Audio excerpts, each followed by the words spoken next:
నమస్కారం, మీరు చూస్తున్నారు HN9 టీవీ. తిరుపతి జిల్లా పెళ్లకూరు మండలం నందిమాల చెన్నప్పనాయుడుపేట చిల్లకూరు గ్రామానికి చెందిన ప్రజలు వైసీపీ పార్టీలోకి చేరారు. Sullurpeta MLA Kiliveti Sanjeevaiah, DCCB chairman Kamireddy Satyanarayana రెడ్డితో కలిసి వారికి పార్టీ కండువా కప్పి వారిని ఘనంగా పార్టీలోకి ఆహ్వానించారు. వైసీపీ పార్టీలో పెళ్లకూరు మండలంలో అధిక మెజారిటీ తెస్తానని, నియోజకవర్గంలో పార్టీ జెండాని రెపరెపలాడిస్తానని కామిరెడ్డి సత్యనారాయణ రెడ్డి నేడు ధీమా వ్యక్తం చేశారు. వైసీపీ పార్టీకి సూలూరుపేట నియోజకవర్గం కంచుకోట అని, గతంలో జరిగిన ఎన్నికల్లో ఇందుకు రుజువు అని తెలిపారు. రాబోయే ఎన్నికల్లో కూడా అత్యధిక మెజారిటీతో ప్రజలందరూ కలిసి సంజీవయ్యని దీవిస్తారని ఆయన ఆశాభావం వ్యక్తం చేశారు. చిల్లకూరులోని ఆయన నివాసంలో వైసీపీ పార్టీ గూటికి చేరిన వారిని ఆయన ఘనంగా సత్కరించారు. ఈ కార్యక్రమంలో ఎంపీపీ శేఖర్ రెడ్డి, వైసీపీ సీనియర్ నాయకులు, కార్యకర్తలు, అభిమానులు తదితరులు భారీగా పాల్గొన్నారు. సోదరులందరూ కూడా వైఎస్ఆర్ కాంగ్రెస్ పార్టీలో మేము చేస్తాం, మేమందరం కలిసినట్టుగా వైసీపీకి పనిచేస్తామని అనుకోలు, చంద్రబాబుపేట, చిల్లకూరు ఈ 3 పంచాయతీల్లో అందరూ కూడా వైసీపీకి చేరడం, పూర్తిగా ఉండే కుటుంబాలు అన్ని కూడా వైఎస్ఆర్ కాంగ్రెస్ పార్టీకి మద్దతు ప్రకటించడం, వారి అందరి ఆశీర్వాదంతో రాబోయే ఎన్నికల్లో క్లీన్ స్వీప్ దశగా అడుగులు వేస్తున్న సంజయ్ గారికి సంఘీభావం తెలుపుతూ వీళ్ళందరూ కూడా ఇక్కడ చేరడం చాలా శుభపరిణామం. ఇదే విధంగా రాబోయే రోజులు చాలా గ్రామాల్లో కూడా రోజు ఒక్కొక్క గ్రామం, 2 రోజులకు ఒక గ్రామం, 2 గ్రామాల కింద ఆదివారం ఉంది నెక్స్ట్ చావలి, తాళాయిపాడు, పెంగేపల్లి, కానూరు ఆదివారం అక్కడి నుంచి వాళ్ళందరూ వచ్చి చేర్పులు తీస్తున్నారు. ముఖ్యంగా జగన్మోహన్ గారు పెట్టిన పథకాలు, ఆయన చేస్తున్న అభివృద్ధి, ఆయన చేస్తున్న ప్రజాభిమానం, జగన్మోహన్ గారి పరిపాలనలో పేద బడుగు బలహీన వర్గాలు, ఎస్సీ, ఎస్టీ, బీసీ, మైనార్టీలు ఎంత సంతోషంగా ఉండాలనే దానికి ఇదే నిదర్శనం. కరుడు కట్టిన ఒడిపాలెం గ్రామంలో ఈ రోజు జగన్మోహన్ గారి సంఘీభావంగా వాళ్ళు చేస్తున్నారంటే వడ్డెర కుటుంబాలు, చిన్నపూర్లో కూడా చాలా రోజుల నుంచి పార్టీలు ఉన్నాడు. అదేవిధంగా పత్తిపాటి ఒడిపాడు ఎప్పటి నుంచో కరుడు కట్టిన తెలుగుదేశం వాళ్ళందరూ కూడా స్వచ్ఛందంగా వచ్చి మేము చేస్తాం జగనన్న సంఘీభావం అంటే రాబోయే రోజుల్లో వైనాట్ 175 ఖచ్చితంగా సాధిస్తాడు జగన్మోహన్ గారని మీకు అందరికీ తెలియజేస్తున్నా.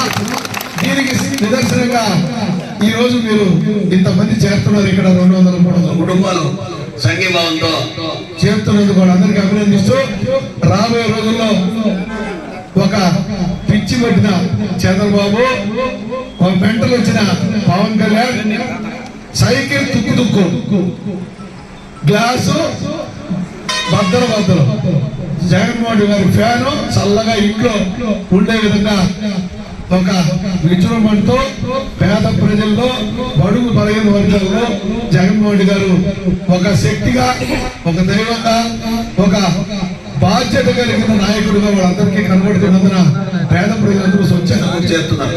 కాబట్టి ఇంకా కూడా మండలంలో అందరికీ పిలుపునిస్తున్నాం. సోదరులారా, మీరందరూ రాండి, వైసీపీకి సంఘీభావం తెలపండి. మీ అందరి భద్రతకు ఎమ్మెల్యే గారు నేను భరోసా ఇస్తున్నాం. మీకు ఎలాంటి ఇబ్బంది లేకుండా అందరినీ కలుపుకొని ముందుకు పోతామని సభాముఖంగా ఈ మండలంలో ఇతర పార్టీ నాయకులందరూ కూడా స్వాగతిస్తూ అందరూ కూడా జగనన్న ఎట్లయితే పథకాలు అందరికీ పూర్తిగా జగనన్న కులం లేదు, మతం లేదు, పార్టీ లేదు, 145 సార్లు పట్టణి ప్రతి ఇంటికి కార్యక్రమాలు ఎట్లా అందిస్తున్నాడు, అదేవిధంగా ప్రతి ఇంటి తలుపు తట్టి మేమందరం కూడా జగనన్న సంఘీభావం పార్టీలో చేరమని వాళ్ళందరినీ శిరస్సు నుంచి వేడుకుంటూ మీ భద్రతకు, మీ రాజకీయ భవిష్యత్తుకు కూడా భరోసా ఇచ్చి మేము త్యాగం చేసేందుకు కూడా మీకు సిద్ధంగా ఉన్నాం. మేమందరం కూడా మిమ్మల్ని అందరినీ కలుపుకొని రాబోయే ఎన్నికల్లో ముందుకు పోతామని మీకు అందరికీ తెలియజేస్తూ ఇప్పటికే కాలాతీతమైంది కాబట్టి మిమ్మల్ని అందరినీ పార్టీ అభినందిస్తూ సాహిత్య శాస్త్ర సంజయ్ గారిని మాట్లాడేసిందిగా కోరుతున్నాం. గ్రామాలను చేరడం ఈరోజు సీఎంపేట, కలవకూరు, నందిమాల ఆ ప్రాంతాల నుంచి మరి ఈరోజు మళ్ళీ వైఎస్ఆర్ కుటుంబంలో చేరడానికి వచ్చినటువంటి అందరూ కూడా మనస్ఫూర్తిగా వైఎస్ఆర్ కుటుంబం స్వాగతం పడతాం. నిజంగా సంతోషం. ఎందుకంటే జగన్మోహన్ గారి రాష్ట్రంలో ముఖ్యమంత్రిగా పార్టీలు చూడకుండా, ఓట్లేసారో లేదో చూడకుండా రాష్ట్రంలో ఉన్న పేదవాడిని మంచి చేయాలి, పేదవాడిని ఉన్నతంగా తీర్చిదిద్దాలి, ప్రతి పేద బిడ్డ చదువుకోవాలి, ప్రతి పేదవాడి ఆరోగ్య విషయంలో భరోసా ఇవ్వాలి. మరి రైతు సంతోషంగా వ్యవసాయం జరిపించుకోవాలి. మహిళల యొక్క సాధికారత కొరకు అన్ని కార్యక్రమాలు సక్రమంగా జరిపించే విషయం మీ అందరికి తెలిసిన విషయం. ఈ దేశంలో ఏ ముఖ్యమంత్రి కూడా, ఏ పార్టీ కూడా ఎన్నికలకు ముందొచ్చిన హామీలు, మేనిఫెస్టోలో ఇచ్చిన హామీల్ని పూర్తిగా నెరవేర్చిన దాఖలాలు ఇప్పటివరకు లేవు. ఒక్క జగన్మోహన్ రెడ్డి గారు మాత్రమే ఆంధ్ర రాష్ట్రంలో ఎన్నికలకు ముందు ఏదైతే హామీలు ఇచ్చారో ఆ హామీలు అన్నింటినీ నెరవేర్చడమే కాకుండా ఎన్నికల్లో ఇవ్వని హామీలు కూడా, ఇవ్వని కార్యక్రమాలు కూడా జరిపించి ఒకటే నిర్ణయం అయింది, ఒకటే ఆలోచన, ఈ రాష్ట్రంలో పేదరికం పోవాలి, ఈ రాష్ట్రంలో అసమానతలు పోవాలి, ఈ రాష్ట్రంలో ప్రతి ఒక్కరూ సంతోషంగా ఉండాలి, గౌరవప్రదంగా జీవనం సాగించాలి. మరి దానికి ఆయన పడుతున్న కష్టం, ఆయన చేస్తున్న కార్యక్రమాలు, మరి గతంలో కార్యక్రమాలు మీరే చూస్తున్నారు. ఈరోజు దళాల వ్యవస్థ లేదు, అవినీతి లేదు, ఎక్కడ లంచాలు లేవు. నేరుగా ఏదైతే సంక్షేమ కార్యక్రమాలు ఉన్నాయో ఆ కార్యక్రమాలన్నీ కూడా మరి ముఖ్యమంత్రి గారు ఏ జిల్లా కేంద్రంలో, మరి తాడేపల్లి దగ్గర ఎక్కడో ఏదో ఒక గ్రామంలో బటన్ నొక్కితే నేరుగా ఈ ప్రజల యొక్క అకౌంట్ లో డబ్బులు పడే విధంగా, మరి వాలంటరీ వ్యవస్థ కావచ్చు, సచివాలయ వ్యవస్థ కావచ్చు, రెండు అద్భుతమైన వ్యవస్థలను ఈ రాష్ట్రంలో ఏర్పాటు చేసి ప్రజలకి పాలనని సులువు చేసి ప్రజలు ఒక్కటికే పాలన తీసుకెళ్లి వాళ్ళే వచ్చి ఇంటి దగ్గర ఏదైతే సంక్షేమ కార్యక్రమాలు ఉన్నాయో వాటన్నిటి కూడా అప్లై చేయించి శాంక్షన్ చేయించి మళ్ళీ దానికి కావాల్సిన ప్రతిఫలాన్ని మీకు అందించే కార్యక్రమాన్ని జగన్మోహన్ రెడ్డి జరిపించారంటే ఎంత గొప్ప విషయం చూడండి.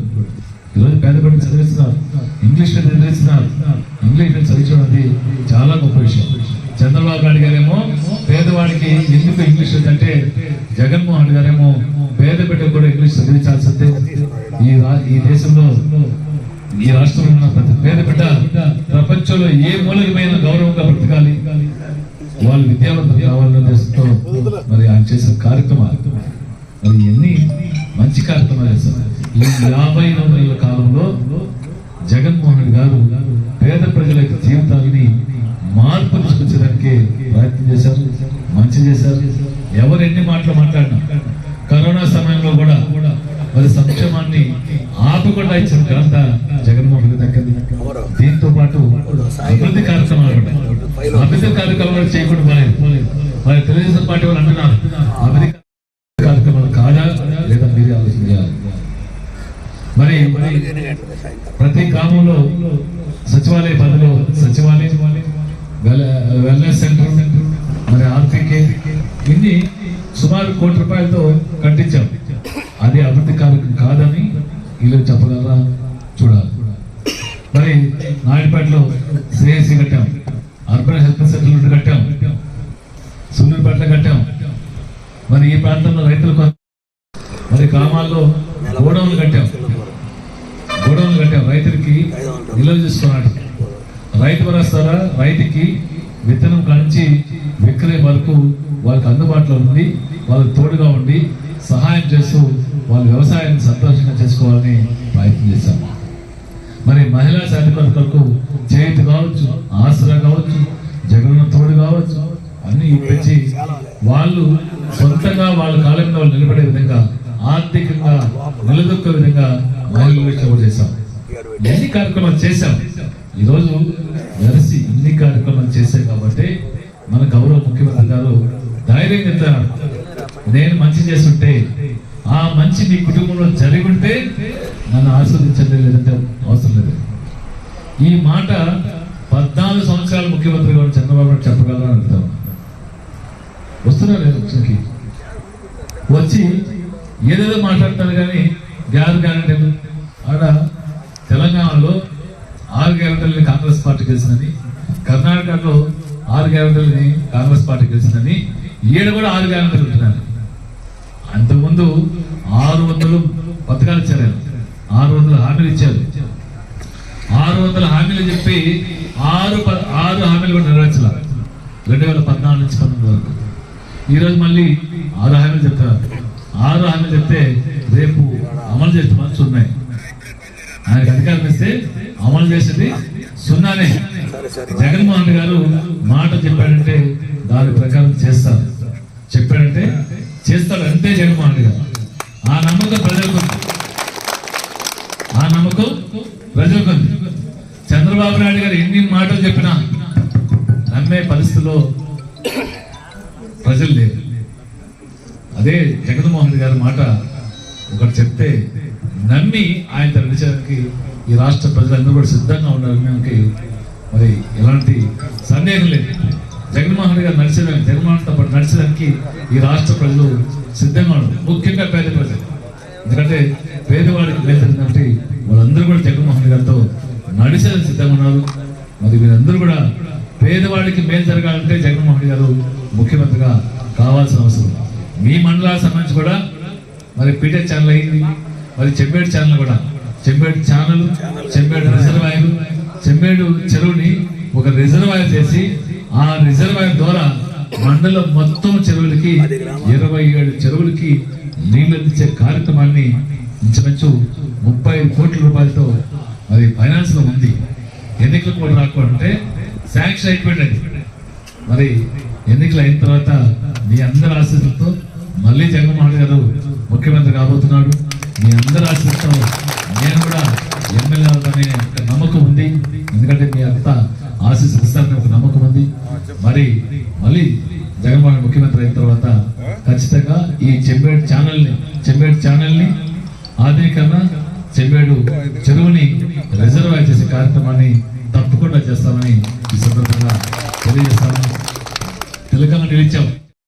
ప్రజలకి ఆర్థికంగా సంక్షేమాన్ని అందిస్తూనే ఉంటారు.